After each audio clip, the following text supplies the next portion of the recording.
Buenas a todos. ¿Cómo estamos?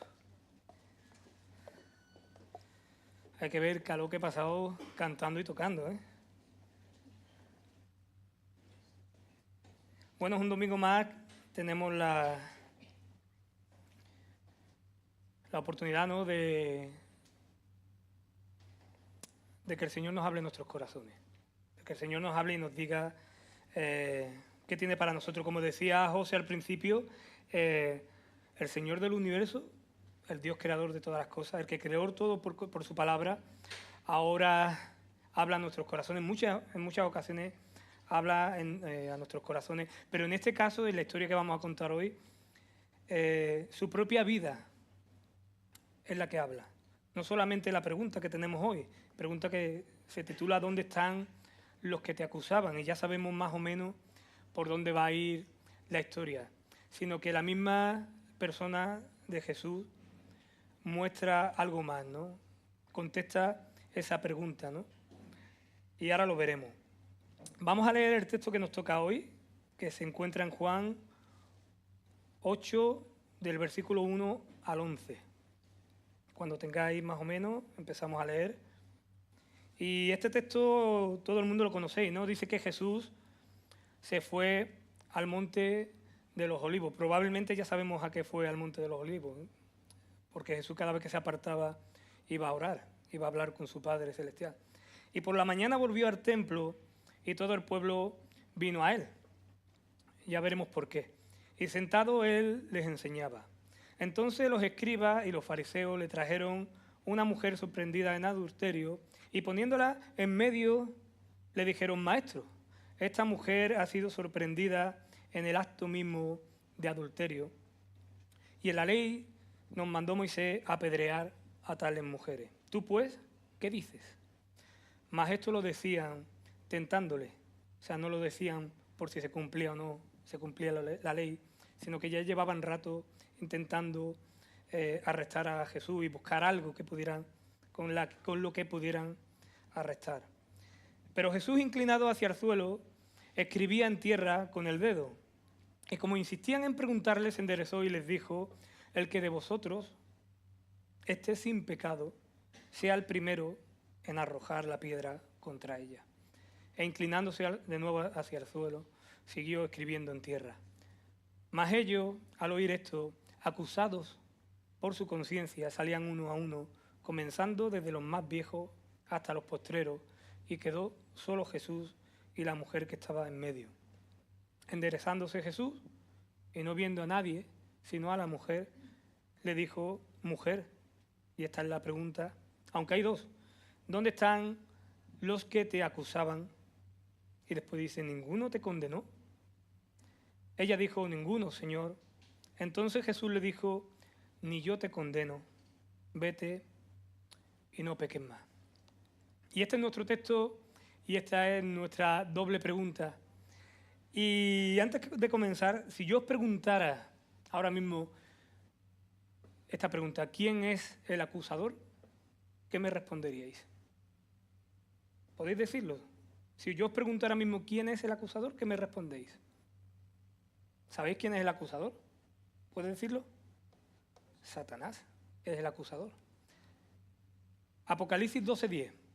Entonces oí una gran voz en el cielo que decía: ahora ha venido la salvación, el poder y el reino de Dios y la autoridad de su Cristo, porque ha sido lanzado fuera el acusador de nuestros hermanos, el que los acusaba delante de nuestro Dios día y noche. Zacarías también dice: me mostró al sumo sacerdote Josué y Satanás, aquí ya tenemos el nombre, estaba a su mano derecha para acusarle. Y el Señor dijo a Satanás: el Señor te reprenda, Satanás. Así que en esta pregunta todo el mundo tenemos claro quién es el acusador, ¿no? El acusador es Satanás. El mismo nombre, Satanás, significa acusador. Satanás no es un nombre, sino es una palabra, un adjetivo que califica a ese ángel caído, ¿no? Viene de la palabra hebrea a Satán, que significa el acusador, y tiene que ver con en un juicio con el que acusa. Esto ha sido así siempre, en hebreo y después en griego. El que acusa, el que se opone, o sea, el opositor, o el adversario, el que presenta cargos contra alguien, es el acusador, ¿vale? Eso significa Satanás. Diablo o diablo en griego significaría exactamente lo mismo. Satanás y diablo significa el acusador. Y si ahora os hago otra pregunta, más difícil o que tendría muchas más respuestas. Ya hemos dicho quién es el acusador y ahora si os pregunto quién es Jesús, ¿qué diríais? ¿Alguien quiere decir algo? ¿Quién es Jesús? ¿Algo más? Podríamos decir muchas cosas. ¿Algo más? El Salvador, el Libertador, el Abogado. Pedro dijo, tú eres el Cristo o el Mesías, el Hijo del Dios viviente. Juan lo presenta como nadie. Estamos viendo ahora mismo uno de los textos de Juan. Lo presenta como nadie. El Verbo, ¿verdad? Que era en el principio, que era con Dios y que era Dios. Y es que Juan, que es apóstol del Señor, es el evangelista que presenta con mayor intencionalidad y énfasis a Jesús como Dios mismo. De manera que lo que vamos a ver en este pasaje, como he dicho antes, no solo es la pregunta de Jesús, sino también cómo se presenta en esta historia, ¿vale? Cómo se presenta Jesús. De manera lo que vamos a ver en este pasaje es al Dios del universo nuevamente mostrándose a las personas en lo cotidiano, en medio de vidas sensibles y rotas, en medio de vidas acusadas, en medio de vidas maltratadas, dándose a conocer para traer misericordia, gracia, amor, restauración, reconciliación y nueva vida. Y por apresurarnos al contexto antes de pasar al pasaje, ¿vale? Porque es muy importante para lo comentado, os voy a hacer un breve resumen para posicionarnos todos juntos en este tiempo, ¿no? En este tiempo Jesús está mostrando abiertamente quién era y Juan, como he dicho antes, muy intencional, como hemos visto, en escribir detalles que lo señalan como Mesías y como Dios mismo, teniendo mucha importancia para el pasaje, para comprender que la persona que está delante de la mujer acusada es Dios mismo, para entender que la persona que no la acusa es el mismo Dios y que no la condena es el mismo Dios. Como digo, vamos a ver los detalles con que Juan escribe acerca de Jesús, con la intención de dejar recogido todo lo que envuelve su divinidad y todo lo que señala su divinidad. Pero también observamos que Jesús mismo se señala a sí mismo como el Dios verdadero, el único Dios verdadero, ¿vale? En lo cotidiano, donde muchos no lo esperaban, porque es verdad que muchos esperaban a Jesús mostrándose, ¿vale? A los sumos sacerdotes, a los reyes, a los que tenían poder, a los que tenían influencia. Pero, sin embargo, Jesús se muestra como Dios mismo en lo cotidiano, en lo sencillo, a los humildes, a los necesitados, en el día a día, en una boda, en un pozo, en una comida o en una cena con sus amigos. Ahí es donde se mostró Jesús como Dios mismo. Y además siempre hay detalles de Él señalando que es el Salvador, como hemos escuchado, que es el Mesías que estaban esperando y que es el mismo Dios. En el contexto, en una fiesta. Antes de lo ocurrido, en una fiesta. En la vida cotidiana, en la identidad del pueblo. Jesús está revelando quién es y los profetas están cumpliéndose en lo conocido, porque para ellos la fiesta era su identidad, para ellos la fiesta era lo conocido, ¿vale? Muchos de ellos con su ego y vanidad no lo vieron. Fariseos, lo hemos visto ahora en el texto, escribas, sacerdotes, reyes, políticos, gente influyente, no lo reconocieron. Sin embargo, los sencillos de corazón, los necesitados, los afligidos, los pobres, los enfermos, sí lo reconocieron. Y es importante esto porque después veremos en el final del texto cómo esta mujer lo reconoció. Supo quién estaba delante de ella, mientras los que le acusaban no lo reconocieron, ni lo vieron. Y Juan recoge de esta manera, era la fiesta de los tabernáculos o Sukkot, la cual dura 7 días y después se añade un día llamado Día de la Santa Asamblea. Esto lo he estudiado, no es que me lo sepa. Y se hacían en ese último día ofrendas de gratitud. Entonces en esta fiesta se recordaban 2 cosas, ¿vale? Por un lado, los 40 años de Israel vagando por el desierto, ¿vale? En estos 40 años vivían en tiendas temporales, ¿vale? O en un campamento, en tiendas de campaña. Dependían totalmente de la protección y sustento de Dios. El tabernáculo tienda, que era también un tabernáculo tienda, estaba en medio de ellos, en el centro del campamento. Allí se manifestaba la presencia del Señor, de manera visible además, ¿vale? Es decir, Dios en medio de ellos, Dios en medio de su pueblo. Todo el pueblo es guiado, ¿vale? Y todos sabéis la historia. Todo el pueblo guiado por la presencia de Dios. Nube en la mañana, que aparte daba sombra y cobijo en el desierto, y fuego, columna de fuego, en la noche para alumbrarlo y para guiarlo. Y también esta fiesta es el final de las fiestas de los frutos, la fiesta de Sukkot, ¿vale? O la fiesta de los tabernáculos, se hacía en octubre y era, digamos, el final de la fiesta, hay 3 fiestas de peregrinación de Israel, ¿vale? Pues este sería el final.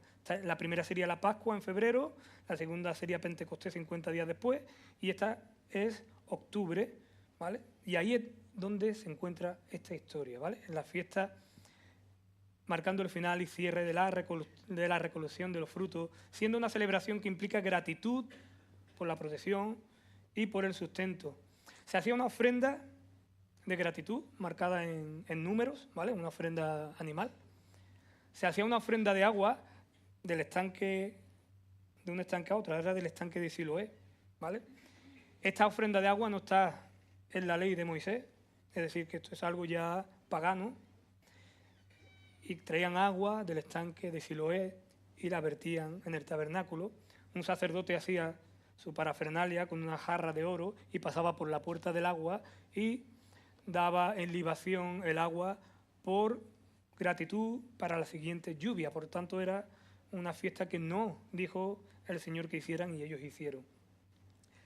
Y el contexto dice que en esta fiesta que estamos hablando, por eso os la he explicado, porque tiene todo mucho que ver, acordaros del tabernáculo y acordaros de las ofrendas, ¿vale? En este contexto empieza que los hermanos de Jesús le dicen, oye, sube a la fiesta ya y date a conocer, pero dice el texto que ni los propios hermanos de Jesús lo reconocían, que era como, vete para allá y anda, y muéstrate, a ver si es verdad que tú eres el Mesías. Entonces el Señor no fue en el tiempo que le decían sus hermanos, sino que Él tenía un tiempo oportuno y un tiempo para ir, ¿no? El necesario, en el que le marcaba la comunión con el Padre, ¿no? Así que es importante esto. ¿Por qué? Porque Él sube a la mitad de la fiesta. Y ya Juan está mostrando intencionalmente lo que quiere decir. Él sube a la mitad de la fiesta, marcando que Él es el medio de la fiesta, ¿vale? En su tiempo necesario, cuando las almas, precisamente dice la Escritura, ¿vale? De una manera u otra, estaban buscándole. ¿Dónde está Jesús? Ya debería estar por aquí. Es decir, que todo lo hace el Señor con sabiduría, a la mitad, ¿vale? A la mitad de la semana, cuando las almas están preguntando, ¿vale?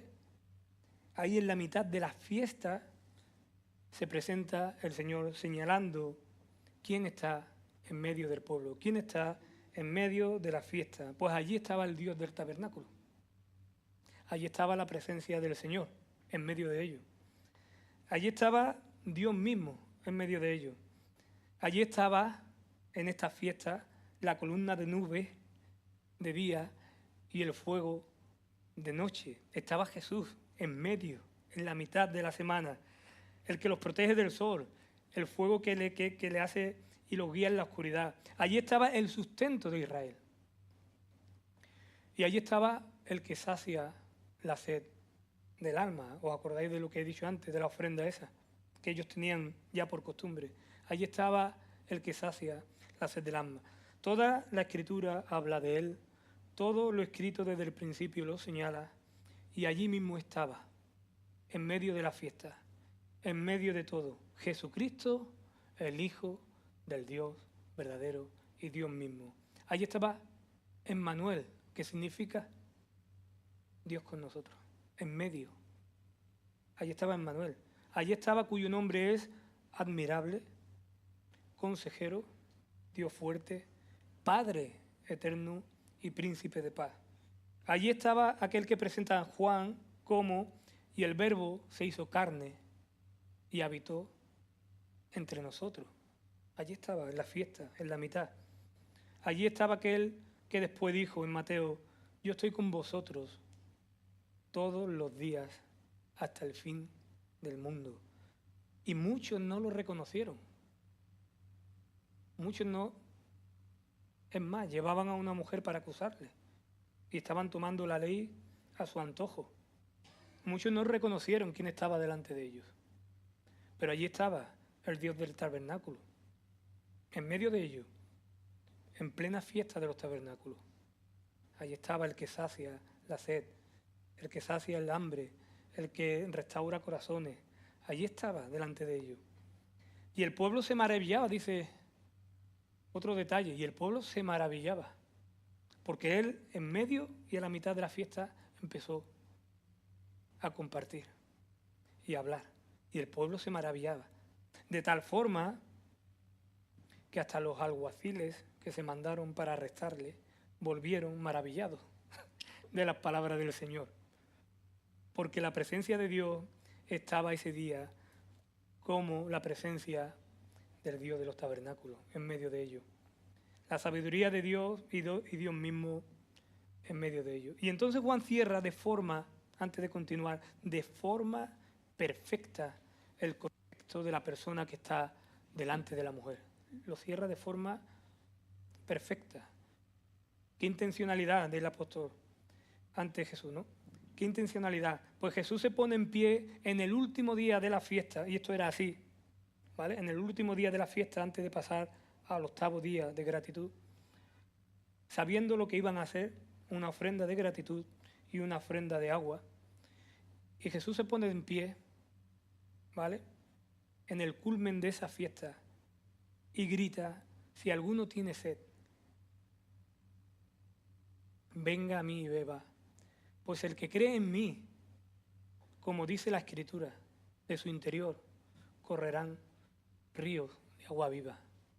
El sustento de Israel, el protector de Israel, el que sacia la sed del alma, Dios en medio de ello, el Dios del tabernáculo, el agua de vida, el Dios del universo.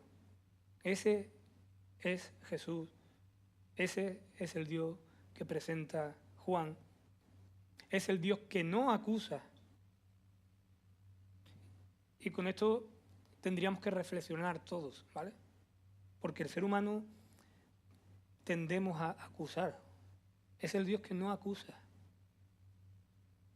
Es el Dios que no condena. Es el Dios que salva, como habéis dicho bien. Es el Dios que ama, primero. Es el Dios que sana, segundo. Es el Dios que sacia la sed del alma, tercero. Es el Dios que transforma vida como transformó la vida de esa mujer. Pero es el Dios que no condena. Por eso todo ese contexto, por eso toda esa presentación de su vida. Yo soy el Dios del tabernáculo, yo soy el Dios de esta fiesta, yo soy el agua que sacia la sed. Ese soy yo soy la nube, yo soy el fuego. Y no lo reconocían, sino que cogían su propia ley, que Él es la misma ley, y la pusieron en contra de una persona desfavorable. Porque, dice Juan un poco antes, porque no envió Dios, ¿verdad?, a su Hijo para condenar al mundo. Volvemos a señalar condena. Porque no envió Dios a su Hijo para condenar al mundo, sino para que el mundo sea salvo por medio de Él. Y entonces muchas veces desfiguramos la imagen de Dios. Y queremos un Dios fuerte, ¿no? Un Dios castigador, un Dios insensible, un Dios sin misericordia. Pero dice la palabra que Dios no envió a su Hijo para condenar al mundo, sino para que el mundo sea salvo por medio de él. Porque los escribas y los fariseos estaban ciegos, usando la ley de Dios en su beneficio, quebrantando, porque para usar la ley a tu beneficio estás quebrantando la ley de Moisés, solo para atender una trampa, solo para usar su poder y su juicio contra los débiles, buscando arrestar a Jesús para no perder sus estatus, porque era todo lo que tenían, cegados por la religión, cegados por el poder, sacando de contextos las escrituras, incapaces de ver a los profetas. Ahí estaba Jesús, del que hablaba los profetas, del que hablaba la ley. Y ellos incapaces de ver a los profetas, incapaces de ver los tiempos que estaban viviendo. Dios, Emmanuel, en medio de ellos, acusando como acusa Satanás, el acusador. Por tanto, si yo acuso como acusa Satanás, desfigurando la imagen de un Dios que es, como dice la Escritura, lento para la ira, ¿verdad? Y grande en misericordia, y grande en amor. Lento para la ira. Desfigurando aquel Dios que se presentó a Moisés en una zarza ardiendo, siendo homicida Moisés, porque había matado a una persona. Y simplemente le dijo, descálzate, porque el lugar que pisas es santo. Ahí hay misericordia, ahí hay amor, ahí hay perdón, ahí hay restauración. Descálzate. Y lo único que le está diciendo, mira bien quién está delante de ti y reconóceme. Eso es descalzar, reconóceme. Y no te pasará nada, porque mi amor es mucho, mucho superior al pecado. O aquel momento también de Moisés, me acordaba, cuando él le pide ver su gloria, ¿verdad? Y el Señor, con tanto amor, lo guarda en una roca y pone su mano delante para que al pasar la gloria de Dios no falleciera. Y aún así, ese amor de Dios que le dejó ver, como dice la Escritura, un pequeño reflejo de su gloria. Ese es nuestro Dios. Ese es nuestro Dios. Ese es el Dios que ellos fueron incapaces de ver. Jesús es Dios, Jesús es sabiduría, Jesús es la palabra de Dios. Una espada, dice la palabra, una espada de doble filo que penetra hasta partir el alma y el espíritu, las coyunturas y los tuétanos, y discierne los pensamientos y las intenciones del corazón. Pobres fariseos y pobres escribas, porque delante de ellos estaba la palabra de Dios, una espada de doble filo, que penetra hasta partir el alma y las coyunturas, los tuétanos, y discierne los pensamientos y las intenciones del corazón. Y cuantos estuvieran allí también, porque Dios es el Espíritu que convence de juicio, de justicia y de pecado también. Y dice Hebreos 4:13, y no hay cosa creada que no sea manifestada en su presencia. Antes bien, todas las cosas están desnudas y abiertas a los ojos de aquel a quien tenemos que dar cuenta. Él ya había visto las intenciones del corazón de los fariseos, pero es también el Espíritu y la palabra que entró a sus corazones. Y dice la palabra, me voy arriba, dice la palabra que al oír ellos esto, acusados por su conciencia, salían uno a uno, comenzando desde los más viejos hasta los postreros. La palabra del Señor había entrado, había penetrado. Su conciencia ya no fue la misma. Pero aún así se fueron uno a uno. Aquel que estaba escribiendo en el suelo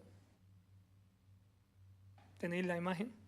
Aquel que estaba escribiendo en el suelo era el mismo que había escrito con su dedo las tablas de la ley de Moisés. Nadie sabe que estaba escribiendo en el suelo.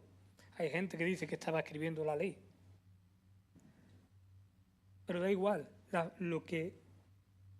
la figura de Jesús escribiendo en el suelo nos dice, o la intención de Juan al escribirlo, es enseñando que el que estaba escribiendo en el suelo, el dedo que estaba escribiendo en el suelo, era el mismo dedo que había escrito la ley de Moisés. Y ellos estaban quebrantándola para acusar a una persona injustamente. Lo que ellos habían transformado en acusación y juicio, Jesús lo transformó en amor, perdón y restauración. Ellos pedían ley y Jesús otorgó gracia. ¿Dónde están los que te acusan? Ninguno te condenó, dijo el Señor cuando se puso en pie. ¿Dónde están los que te acusan? Ninguno te condenó. Y ella sí lo reconoció, y ahora os voy a decir por qué, y lo había dejado hasta lo último, ¿no? Porque ella dijo, ninguno, Kyrios. Eso se puede estudiar, ninguno, Señor. Y Kyrios, que es una palabra griega, es la palabra que se usó en griego para no decir la palabra Yahweh, para no nombrar el nombre de Dios. Le podía haber llamado de cualquier forma a esta mujer. Le podía haber dicho Adonai, que es mi Señor. Le podía haber dicho otra forma, pero ella usó Kyrios. Y Kyrios es el nombre de Dios. El nombre, Yahweh, ese nombre que ya no querían decir, porque era un nombre temeroso, pues lo reconoció como el Dios mismo. Ninguno, Kyrios, ninguno, Señor, ninguno, Dios del universo. Ahora sé quién eres y quién está delante de mí. Entonces Jesús le dijo, ni yo te condeno, porque el Hijo del Hombre no vino a condenar al mundo, sino que vino a que el mundo fuera salvo por medio de él. Ni yo te condeno, vete y no peques más. Y yo puedo decir, vete y no peques más, pero yo entiendo que cuando es el Señor el que dice, vete y no peques más, volvemos a hablar de la palabra, esa palabra que entra hasta el corazón, esa palabra que está sanando, restaurando y transformando el corazón. Esa palabra seguramente llegó al corazón de esta mujer. Esa palabra transformó su vida. Seguramente lo que realmente transformaría su vida fue el amor de Dios a su vida. Sabiendo que Dios, el santo de los santos, como decía José antes, el santo de los santos, hoy como hemos cantado, el santo de los santos no condena. Él ha venido para que todo aquel que en él crea no se pierda, sino que tenga vida eterna. Él es el agua que sacia la sed. Y el que transforma la vida para andar en sus caminos. Si volvemos al texto, y con esto terminamos,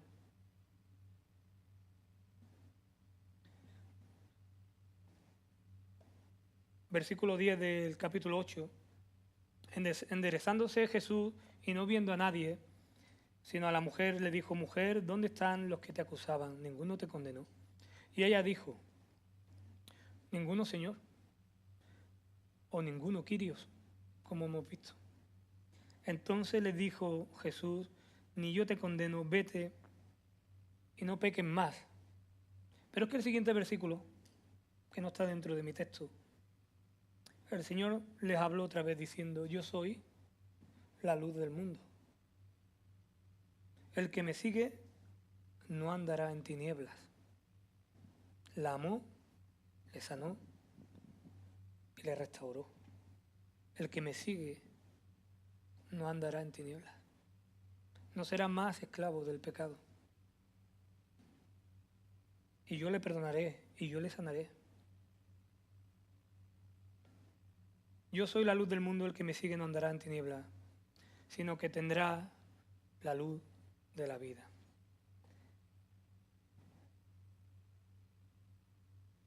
La verdad que este mensaje podemos exprimirlo, o esta palabra, o este escrito, podemos exprimirlo todo lo que queramos. Podemos ahondar mucho más y hay muchas cosas que se quedan fuera. Pero quedaros con esto, ¿no? Por un lado, hacia nosotros, ¿no? Amemos sobre todas las cosas a los demás y llevemos el amor y la misericordia y la gracia de Dios a todos. Que nuestro ego y que nuestro interior, porque somos así, porque somos humanos, no salga. Que no condenemos, que no busquemos hablar mal de los demás, ¿verdad? Porque el Señor no es así, porque el Dios del universo no nos condenó, porque el Dios del universo nos amó. Y si aún no lo conoces, pídele que entre en tu vida, pídeselo, porque es el agua que sacia la sed. Yo soy el agua de vida. El que cree en mí, de su interior correrán ríos de agua viva. Y entrará el Señor a tu vida, pero no entrará como una gotita de agua, entrará como un torrente de agua y transformará tu vida. Que el Señor os bendiga.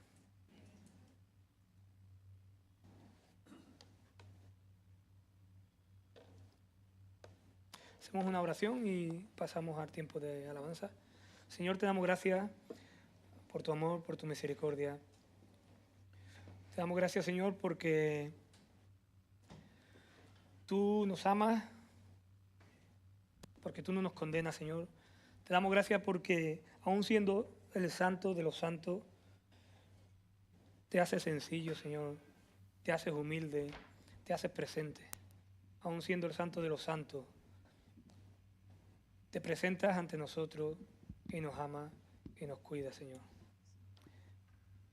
Queremos cantar esta última canción para ti, Señor. Para tu nombre, para tu gloria, Señor. Porque tú eres el agua que sacia nuestra sed.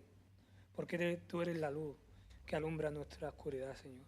Porque tú eres la nube, Señor, que nos protege y la columna de fuego que nos guía, Señor. Bendito sea en tu nombre. Amén.